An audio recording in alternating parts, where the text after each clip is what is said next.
Salut tout le monde, j'espère que vous allez bien. Donc tout d'abord, avant de commencer la vidéo, je vous souhaite une bonne année, une bonne santé. J'espère que 2015 sera encore meilleur pour vous que 2014. Je vous souhaite la santé, de réussir dans votre vie, de trouver l'amour, j'en sais rien, d'avoir des bonnes lectures et tout. Bref, de réussir au niveau professionnel, etc., d'avoir vos examens et tout. Enfin, voilà, je vous souhaite le meilleur pour 2015. Et donc voilà, donc je me suis dit que commencer 2015 par une vidéo sur les livres, ça pourrait peut-être vous faire plaisir. Voilà, donc on va commencer la vidéo tout de suite. J'espère que ça va vous plaire, donc continuez à regarder. Je me suis dit que commencer par un point lecture, ça serait plutôt pas mal pour 2015. Un update lecture, on va dire, du mois de décembre et du mois de novembre, parce que je n'ai pas fait pour le mois de novembre. Et j'ai lu pas mal de livres en fait. Donc c'est parti, je vais essayer de faire vite parce que j'ai pas envie que la vidéo dure 3 ans. Donc c'est parti. Donc premièrement, au mois de novembre, donc le premier livre que j'ai lu, c'est La mer infinie de Rick Yancey. Donc je suis désolée si ça évolue, mais c'est pas grave. Donc c'est le deuxième tome, donc c'est le tome suivant en fait de la trilogie La Cinquième Vague. La Cinquième Vague a été, comme si vous avez vu, mon top, on va dire mon favori, lecture du 2014.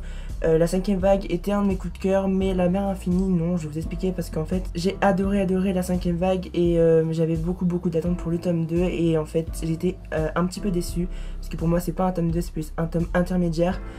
Mais je trouve que en somme c'est un très bon livre parce que Rick Yancey a trouvé les bons éléments, avait bien planté le décor, il y avait des bons personnages principaux, les personnages secondaires, donc on retrouve beaucoup plus en avant dans ce tome là. Et je trouve que voilà, dans le premier tome on ne savait pas trop qui était qui, on était vraiment au second plan et je trouve que voilà, c'était vraiment des personnages avec beaucoup de potentiel et il a utilisé ça pour le deuxième tome, donc je trouve ça vraiment pas mal qu'il a voilà, parlé du passé de chaque personnage. On avait le point de vue de chaque personnage, que ce soit principal ou secondaire, voilà, que ça soit leur vie avant l'invasion et tout. Enfin, je trouvais ça vraiment très bien.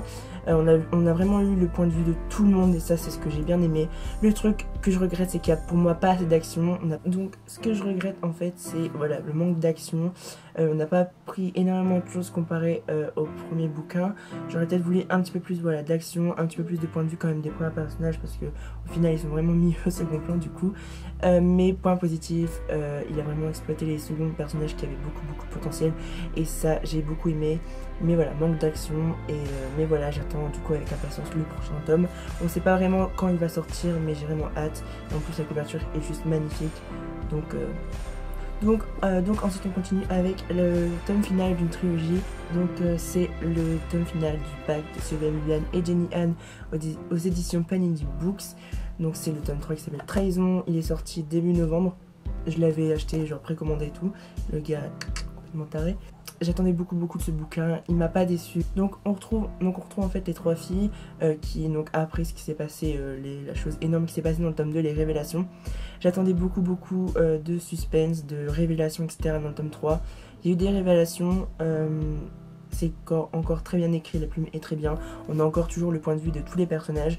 Le seul petit bémol que je mettrais en fait dans ce livre, c'est que on n'a pas assez on n'a pas assez de point de vue du personnage qui est vraiment le plus important dans le livre, on l'a de temps en temps.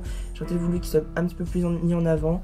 J'aurais peut-être voulu avoir le point de vue de Rive, en fait, qui est un garçon dans l'histoire qui est assez important dans le tome 3. J'aurais peut-être voulu avoir son point de vue. Mais en somme, l'histoire reste toujours... Enfin voilà, la continuité... en fait j'étais un peu déçue parce que j'attendais beaucoup encore de ce livre parce que c'est quand même le tome final d'une trilogie que j'ai beaucoup aimé. Et ouais, donc en fait il y a quelques petits éléments que j'aurais peut-être voulu en plus. Par exemple, on les suit donc en fait pendant une année scolaire, donc de début août jusque normalement fin juillet en fait, une année scolaire. Alors que là on les suit donc du mois donc de septembre jusque avril à peu près il me semble. Moi j'aurais voulu parce que comme dans les deux premiers tomes il se passe un truc de malade à la fin. Mais ça s'arrête en fait, comme dans les premiers tomes. Moi j'aurais voulu voilà, l'après et la remise du diplôme, enfin voilà leur avenir quoi. Alors que là vous avez un épilogue, c'est déjà pas mal. Mais j'aurais voulu voilà qu'il se passe le truc de malade, continuer, etc. L'après et là l'épilogue. Mais non, là on n'a rien du tout, donc j'étais un peu déçue pour ça. Mais bon, après voilà, c'est les choix de l'auteur, enfin les choix des auteurs du coup. Mais c'est un bon tome final quand même. Ce que je regrette aussi, c'est qu'en fait il y a encore beaucoup d'action, ça je regrette pas, mais c'est qu'en fait du coup c'est trop d'un seul coup et je pense que en fait il y a des trucs qui sont pas très cohérents. Donc je sais pas si du niveau du traducteur ou j'en sais rien, mais en fait il y a des trucs qui sont pas très cohérents. Par exemple il y a une fille dans l'action, en fait elle laisse son copain dans le bateau parce qu'elle veut pas qu'il soit en danger et tout. Et en fait le temps qu'elle revienne chez elle à pied et tout, alors que son mec est censé être dans le bateau, il est déjà là. Truc pas trop compréhensible et tout, enfin je sais pas, mais bref. Ou par exemple une fille elle est jetée contre un mur et tout, et en fait tu retrouves genre 2 pages, enfin 2 lignes plus loin, et en fait la meuf est dans l'autre, dans une autre maison, enfin je suis complètement à l'opposé, enfin des trucs comme ça, enfin pas très cohérent. Ou quand voilà elles apprennent le truc de malade et elles sont pas si choquées, enfin moi je sais pas, j'apprends ce truc là, mais je crois que je suis bon enfermée, enfin je sais pas, des trucs comme ça, mais bref. Ouais, mais c'est parce que aussi j'ai misé beaucoup sur ce bouquin, mais c'est pas que j'étais déçue, mais c'est parce que voilà, je mettais beaucoup d'attentes, je m'étais fait le truc en fait dans ma tête, et forcément c'était pas comme je l'avais imaginé, mais c'est un très bon bouquin quand même, c'est un bon thème final, et je me dis merde, il n'y en aura plus après, donc mais voilà, je pense relire cette série, enfin cette trilogie du coup, bien évidemment, et je compte lire d'autres livres de ces auteurs parce que j'aime beaucoup leurs plumes, et donc voilà. Mais je vous conseille bien évidemment la trilogie entière parce que c'est une trilogie de malade et ça a été mon coup de cœur de cette année, donc voilà. Donc ensuite on continue avec une trilogie, enfin 3 livres en fait, que j'ai déjà lu, mais en fait c'est une saga, donc c'est Les Chroniques Lunaires. Donc en fait pour l'instant j'ai que sur moi en fait le 3e tome, parce que je n'ai pas les 2 premiers tomes, je les ai lus, parce qu'ils appartenaient à mon CDI, je les ai dû les rendre forcément, mais je vais les acheter parce que j'ai adoré ces bouquins. Ça a été vraiment mon top coup de cœur de cette année, je pensais vraiment pas aimer ce genre de truc, donc en fait c'est un remix de contes. Donc il y a le premier tome qui s'appelle Cinder, donc en fait c'est Cendrillon, Scarlett qui est le petit chaperon rouge, et Cress qui est Réponse. Il y a encore un autre 2 tomes après qui est en fait Levana, enfin Fairest qui est en fait la reine et la méchante reine, et on va encore avoir Blanche-Neige qui sera Winter. Et comment vous dire que en fait j'ai testé Cinder parce qu'il était à mon CDI et que tout le monde en disait que du bien, du coup j'ai voulu tester. Quand j'ai ouvert Cinder, j'étais là genre c'est quoi ce bordel, les 50 premières pages c'était vraiment trop bizarre pour moi, je me dit mais pourquoi tout le monde aime ça? Et en fait j'étais vraiment beaucoup pris dans l'action très vite, et j'ai dévoré le livre en à peine une semaine, il était fini. Du coup vu que Scarlett était là dans mon CDI disponible, j'ai lu, mais ils n'avaient pas Cress. Vu que voilà pareil j'ai fini Scarlett très vite, mais ils n'avaient pas Cress, du coup j'ai dû acheter Cress, enfin je l'ai pas payé, bref c'est une autre histoire. Mais du coup voilà, j'ai acheté Cress du coup, et je me suis fait voilà les 3 tomes comme ça. Donc en fait, donc dans le premier en fait on trouve Cinder qui est, comme je dis en fait, futuriste, donc en fait on se trouve dans les années 3000 machin. Il y a eu pas mal de guerres, il y a des conflits parce que maintenant la lune est habitée donc par des personnes qui s'appellent les lunaires, qui ont un peu des pouvoirs un peu bizarres. Et donc nous en fait on suit dans le premier tome donc Cinder qui est donc Cendrillon en fait, qui habite à Néo-Beijing, donc en Chine, qui est maintenant en fait une monarchie, donc il y a un prince, enfin il y a un roi, et nous on va suivre donc Cinder, donc Cendrillon, et le prince en fait Kai, qui s'appelle Kai en fait, donc il va succéder au trône donc de son père en fait. Son père va mourir, mais ça c'est pas un spoiler, hein, c'est juste voilà. Et donc nous en fait on va suivre voilà, toujours Cinder qui est en fait mécanicienne, qui est à moitié robot, moitié humaine.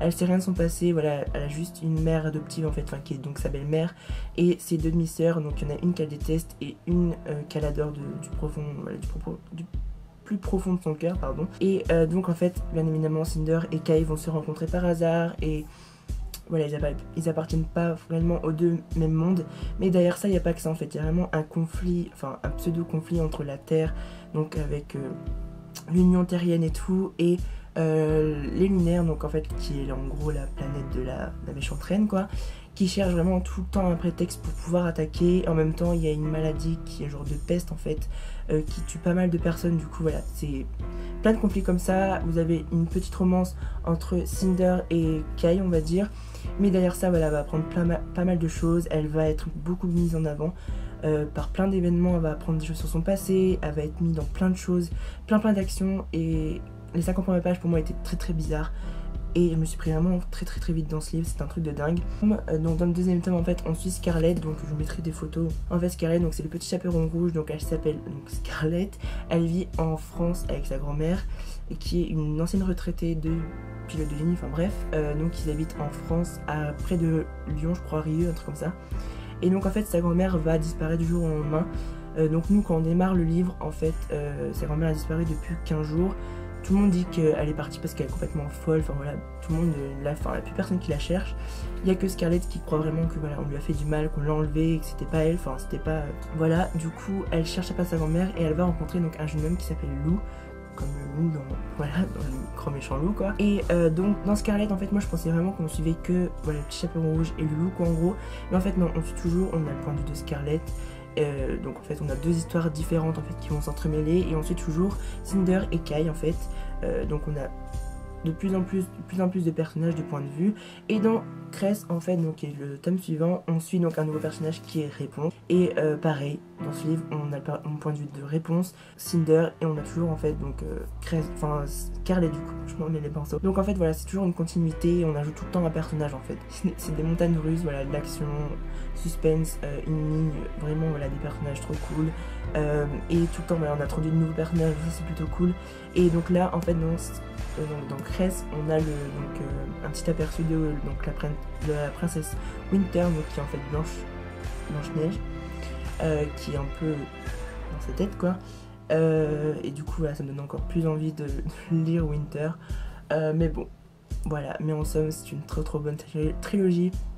Je vous conseille encore cette trilogie. Si vous n'avez toujours pas vu mon top 10 favoris de lecture 2014, je vous conseille ce livre parce que c'est 3 livres du coup. Et voilà, donc je sais pas comment je vais faire pour tenir jusqu'en avril 2015, je crois que Levana sort. Donc voilà, mais si vous ne l'avez toujours pas lu, foncez parce que c'est une trilogie, enfin une saga de dingue et voilà. Donc avant-dernier livre que j'ai lu, donc c'est Les Étoiles de noces Aide de Sophie Jomain aux éditions J'ai lu. Alors, pareil, c'était un coup de cœur pour cette année 2014, pardon, je vais y arriver. Je pensais vraiment, enfin, tout le monde m'en disait que du bien, j'ai entendu partout dans les chaînes françaises que c'était voilà genre le truc, le nouveau truc. J'ai cru que c'était un effet de mode, mais tout le monde me l'a conseillé et me disait genre vas-y lis-le.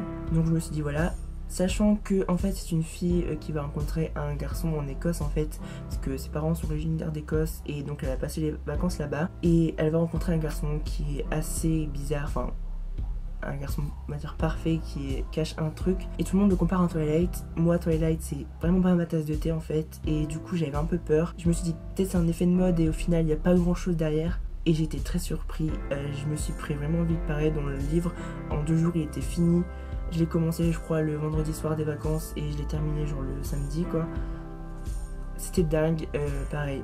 Voilà, je me suis vraiment vite attachée à Anna et Les et il y a vraiment voilà, pas mal d'actions.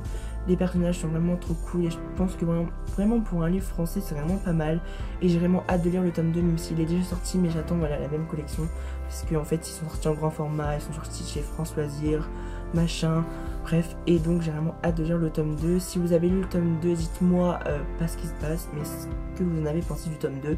J'ai vraiment avoir des avis parce que voilà, j'ai vraiment hâte de le lire. Donc voilà.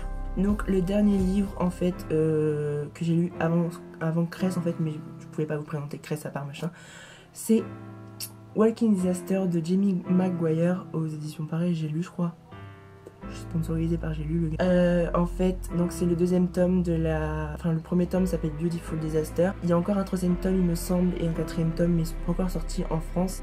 Donc, en fait, Beautiful Disaster et Walking Disaster sont les mêmes livres, en fait. Sauf qu'on a un point de vue différent, mais les actions sont totalement les mêmes. Donc, du coup, vous lisez pas le tome 1 avant le tome 2, machin. Ça change rien. Donc, du coup, moi, j'ai voulu prendre le point de vue du garçon avant. Donc, en fait, on a le point de vue de Triss, qui, en fait...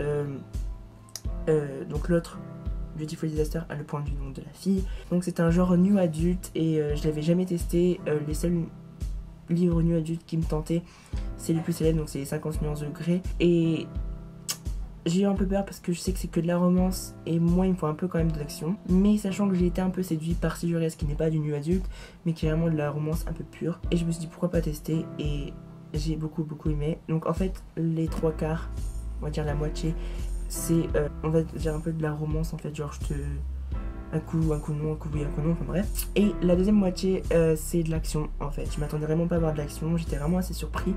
Il y avait pas mal de rebondissements. Ce que j'ai aimé c'est qu'on a le point de vue de Travis, donc qui est un mec pour une fois, qui est en fait, donc il comprend directement qu'Abby c'est la femme de sa vie un peu pour lui. Il est très impulsif, c'est un mec qui se bagarre beaucoup, qui fait des combats de rue, etc. C'est pareil un garçon très convoité et du coup Abby a un peu peur de ça. Et en fait ce que j'aime bien c'est que du coup je sais pas ce qu'Abby pense et c'est plutôt cool parce que du coup je suis au même point de vue, enfin je suis au même niveau que Travis du coup, donc ça c'est plutôt cool. Abby des fois m'a un peu saoulée, mais c'est pas grave. Travis a des réactions des fois assez incontrôlées et voilà. Mais j'ai beaucoup aimé parce que des fois c'est super intense et c'est genre trop cool. Je pensais vraiment pas genre vraiment aimé, ça aurait pu être un coup de cœur, c'est vraiment passé à deux doigts, mais voilà, j'ai beaucoup aimé. En somme c'est vraiment un très bon livre, je vous le conseille 1000 fois. Mais voilà, c'est pas trash, c'est rien, enfin voilà, c'est juste voilà un mec qui aime profondément une fille et qui cherche vraiment à lui faire comprendre, et voilà, c'est vraiment une recherche de soi-même, on va dire. Et c'est vraiment un très bon livre, très bon livre, et je le conseille vraiment à tout le monde, même si vous n'êtes pas très romance. Je pense que ça peut vous plaire, parce que voilà, je trouve qu'on a vraiment pas beaucoup de points de vue de garçons en fait dans les livres, et je trouve ça vraiment très bien. Donc du coup voilà, je vous le conseille, c'est un bon livre, c'est vraiment passé à deux doigts du coup de cœur, mais voilà, du coup Travis, voilà. Donc ensuite, donc voilà, donc là c'est tout pour mon update lecture. J'espère que ça vous a plu.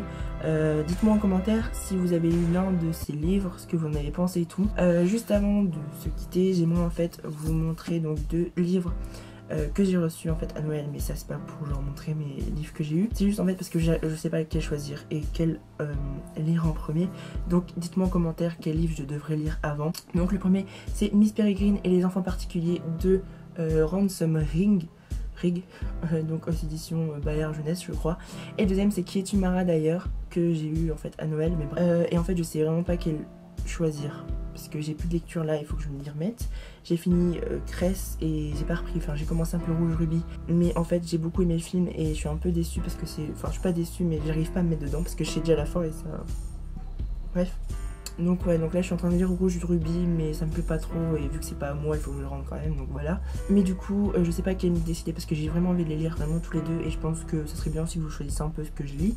Donc soit Miss Peregrine ou Qui est Mara d'ailleurs. Dites-moi en commentaire quel livre je devrais lire en premier, s'il vous plaît, commentez parce que là c'est un choix que je peux pas faire moi-même.